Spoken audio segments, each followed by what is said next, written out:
शहादा परिसरात उघडकीस आलेल्या गुटखा तस्करी प्रकरणाने संपूर्ण जिल्ह्यात खळबळ उडवली आहे. अहमदाबाद नंदुरबार महामार्गावरून सुरू असलेल्या या अवैध धंद्यांवर पोलिसांनी मोठा घाव घालत तब्बल 17,61,000 रुपयांचा मुद्देमाल जप्त केला.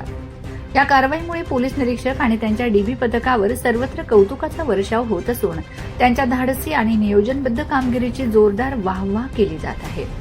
गुप्त माहितीच्या आधारे पोलीस निरीक्षकांनी तात्काळ हालचाली करत पथकाला सज्ज केले. कोणतीही वेळ न दवडता प्रकाशाजवळ सापळा रचण्यात आला. संशयित वाहनांवर बारकाईने लक्ष ठेवत असताना MH18 BG 9509 क्रमांकाचे आयशर वाहन पोलिसांच्या नजरेत आले. वाहनाची हालचाल संशयास्पद वाटताच ते अडवून सखोल तपासणी करण्यात आली आहे. तपासणी दरम्यान वाहनात सुगंधी तंबाखू मिश्रित गुटख्याचे तब्बल 10 बॉक्स आढळून आले. विशेष म्हणजे या मालाची वाहतूक कोणत्याही अधिकृत कागदपत्रांशिवाय सुरू असल्याचे उघड झाले. यानंतर पोलिसांनी तात्काळ कारवाई करत अंदाजे 15 लाख रुपये किमतीचे वाहन आणि 2,61,000 रुपयांचा गुटखा माल असा एकूण 17,61,000 मुद्देमाल जप्त केला. या प्रकरणी वाहन चालकाला ताब्यात घेण्यात आले असून त्याच्या विरोधात गुन्हा दाखल करण्यात आला आहे.